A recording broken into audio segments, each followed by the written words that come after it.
Yeah, hi everybody. Well, first thing to say is big thank you to the now 25 subscribers who have subscribed to me. It's a quarter of a century. It's early days obviously, but thank you 25.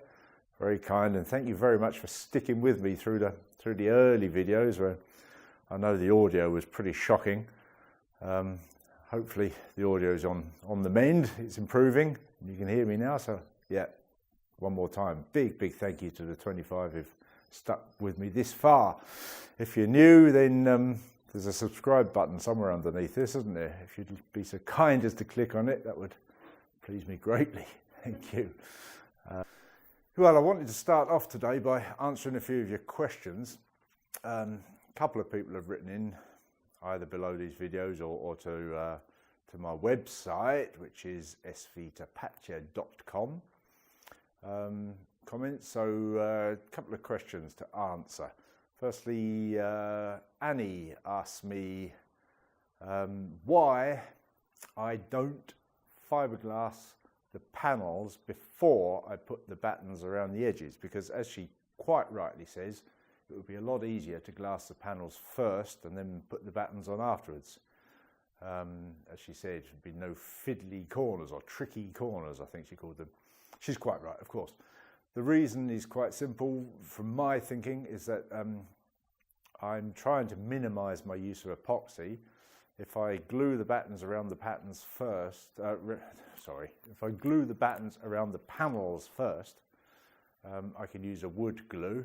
I use the Semperox 60 glue for that, and then I only use the epoxy for the glassing. If I glass the panels first, then I'd be forced to use epoxy for gluing the battens or any pieces of wood to the panels.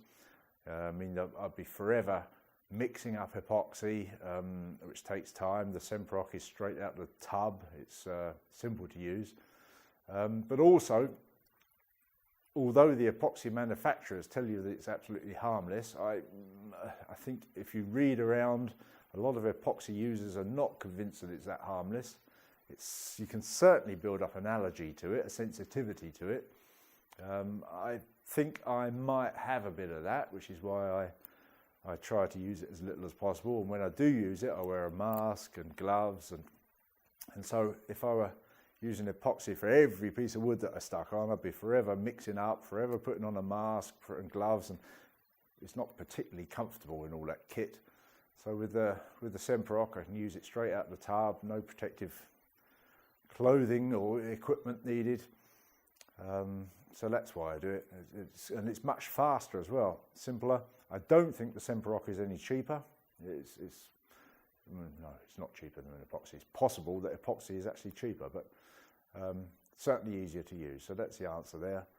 I use the Semperox whenever I can and try to minimize my use of epoxy. Good, that's that one. Chris asked me about leaving stainless steel screws in the panels. On a few occasions, not many places, but a few, I've left screws in. He asked whether that's structurally necessary. The answer is quite possibly no. You have to think that when you're gluing to plywood, you're only gluing to the outer layer of the plywood, so you're reliant on the strength of the glue bond in the plies or between the plies. That's one consideration. If it's a place that's got a lot of load in, then I'm quite happy to leave screws in there. The screws I use are V2A or 2A stainless steel. It's marine grade stainless steel. It's not the top grade. 4A is the top grade, but 2A is a good grade of marine stainless steel. And stainless steel only corrodes in what's called crevice corrosion. And that is if it's got a lack of oxygen. And anywhere above the waterline, that shouldn't really happen. There shouldn't be any corrosion issues with good quality marine stainless steel. Below the waterline, it's possible that pockets of water could collect around a screw or a stainless fitting. And because that water would stagnate, it would become oxygen free, and then you'd have an oxygen free situation for the stainless and you'd get crevice corrosion. But I don't think that's likely to happen above the waterline, so I don't have any issues with using stainless or leaving stainless in above the waterline. He also asked me why I chose this boat. So that's a tricky one. I did look around. I knew I wanted to build, that's the first thing. As I said, I think last video, you've got the option of buying one that's ready to go. You've got an option of buying a fixer-upper, which I've done before, or the option of building yourself. Well, I like the challenge of building things. So for me, I always knew that I wanted to build. And you know, for me, this is the ultimate challenge, to build a boat and sail off on it. Fantastic. You know, that's my incentive, I think. I did look around a bit at options. I certainly looked at the Sailboat Fisher options. I looked at George Bueller's stuff. Miss Molly was junk rigged, my first boat that we cruised with. So it was always going to be a junk rigged boat. I really liked the rig for cruising with. And I guess, you know, from Annie Hill's voyaging on a small income, I guess I saw Badger and was pretty quickly convinced that it was a capable cruising boat, but also that it's easy to build. You know, I'm not an expert boat builder. I'm a sort of a handy person. You know, this boat design is easy for somebody with a bit of ability to build. I don't think it's the prettiest boat in the world. You know, I'm more of a fan of classic boat lines, I have to say, and this isn't necessarily classic, but easy to build, capable cruising boat, one that I believed I could build on a budget. For me, it won. Simple as that. And I think those are my questions so far. What I'd encourage you to do is, please, if you've got any questions, send them as comments underneath this video, or to my website. There's comments there. There's a contact form there as well you can use. So one last time, thank you to my 25 subscribers so far. Hopefully by the time you're viewing it, that will be more. There's also the Patreon page. If you'd like to help me to make this project work, I'll be very thankful.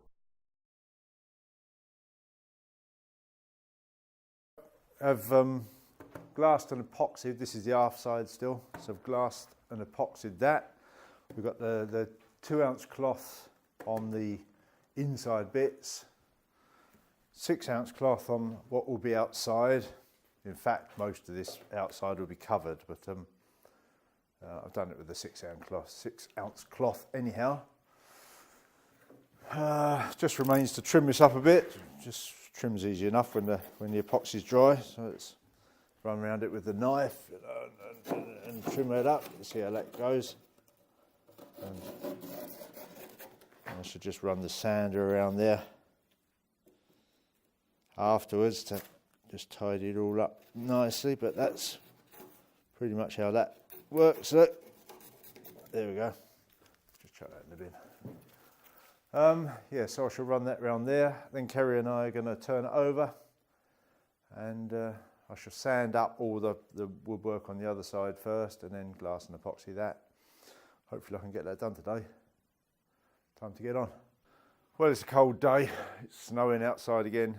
And the forecast is cold for the next week, which is less than ideal, but anyhow, we'll manage, I suppose. What we've had this winter is just a succession of low pressure areas coming across, come across the Atlantic, come over here, and the lows, as they approach, they're anti-clockwise, they're anti-cyclones, I suppose. They turn anti-clockwise, so as they approach, they suck up lovely warm weather from the south, and as they go past, they bring down cold stuff from the north. So we're in a cold spell for the next week now. We'll manage, as I say. I wanted to just quickly talk about the deck beams. This is the deck beam for the number 10 station. And so far, I think they've mainly just sort of magically appeared in my videos. So as you can see, this is laminating up. There's loads of clamps on it. I'm laminating them up out of 3 strips of 21mm thick Douglas fir. You see 1, 2, 3 there, glued together with the usual Semperoc glue. I'll hold that up to the camera. The usual Semperoc 60. It's nice and easy to use. It comes, you know, there's no mixing up, straight out the pot, as I said before. Ideal. Waterproof glue. Foaming, as you can see, it foams out. It's dries really hard, really hard. So this one's glued up, ready to come out of the clamps. I'll take it out of the clamps now and see what happens. So if you can just come over here, Kerry. You see, I put these metal plates on, a pair each end. They just hold the pieces of wood in line there, and they stick a bit there, but they will come off like that. So those are there's another one on this end. You see that there, so those just hold the bits of wood up in line. They're off. Keep those. Good. Then we've got the various clamps that need to come off.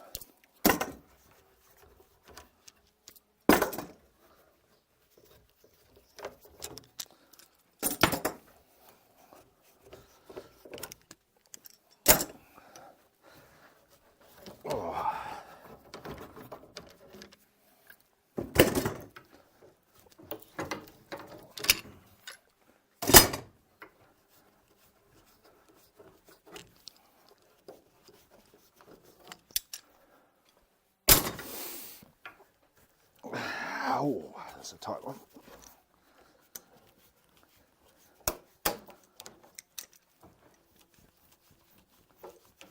Right. And if you look along the bottom, look at that. It hasn't sprung at all. It's still with the clamps off. The clamps off, you'll see it's still tight to the wood. Off it comes. Perfect. Absolutely perfect. Very good. So that's our deck beam.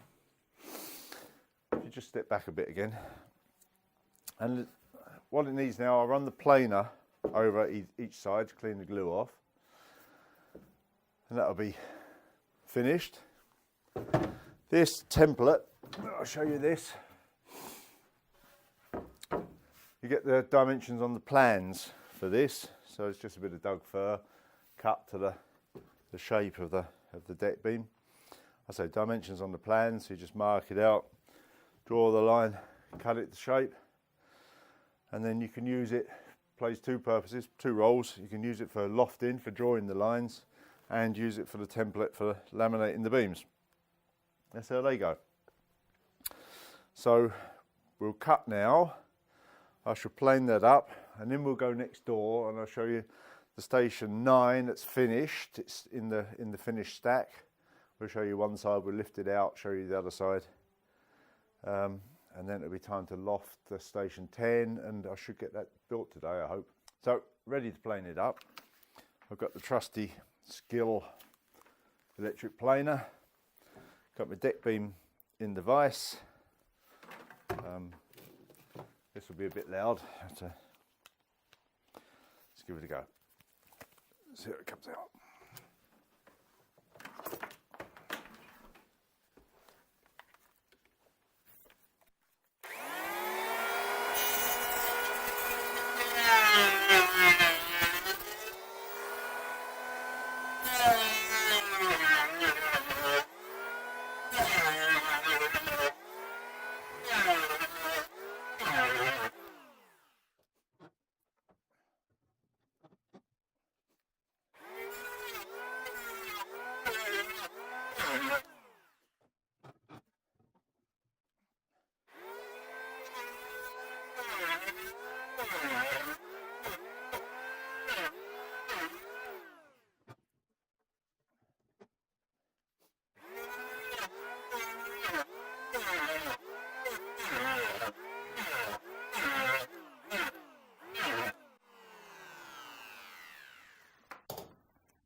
Good.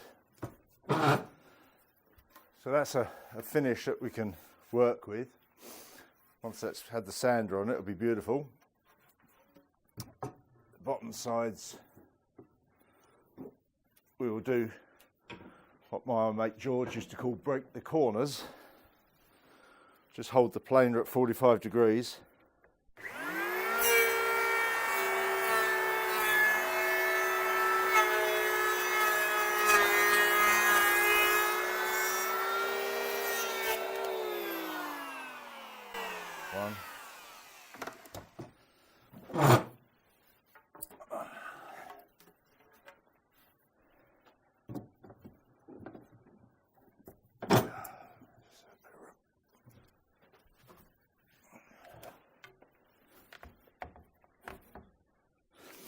The planer, if you don't know, it's got a groove in there.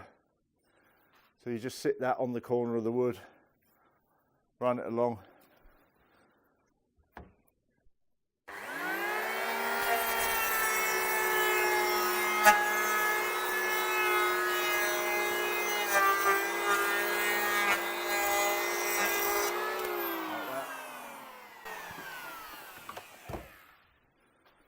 And can you see that? You see what we've done on the corners there? So once the sanders run over that, it'll be lovely. That's our deck beam for now. We'll cut there and go next door. We're in the boat shed now. Cold. I should have to put the heater on in a bit. But anyhow, here's the aft side of the number 9. This is the aft deck beam. Some fairly substantial bits around the engine room. I showed you last time. That's what it looks like. Got the 6-ounce cloth on everything here. Lump there, needs sanding. 2-ounce cloth down the bottom where it's inside. Just the 2-ounce cloth is only there just to seal the ply, just to stop it cracking. It's not doing anything structurally. This obviously seals it, is a bit stronger. But that's one side. Kerry will just turn the camera off now, give me a lift out. We lift it out, show you the forward side, the more decorative side. Yeah, so here's the forward side. So it looks like 2-ounce cloth all over. Obviously needs a bit of a clean up, but it's good for now. I've put fill around yesterday evening, dried as well, which is quite astounding. Given the temperatures, good. So we'll put that back in the finished stack now, put that back, and time to, well, what we need to do is, if you just turn around, Kerry, we need to move this ply up the other end so that we can get at the room for number 10, 11 and 12. So I shall loft 10 now. You can look at me if you like. I'm sure that ply is not that interesting. We'll loft 10 now. Should get it built today because it's really simple. 10, it's that deck beam, it's 2 side beams and just a piece of supporting wood screwed across the bottom. So that shouldn't be hard. 11's bulkhead across the end of the engine room. But I say, should get 10 done today and crack on.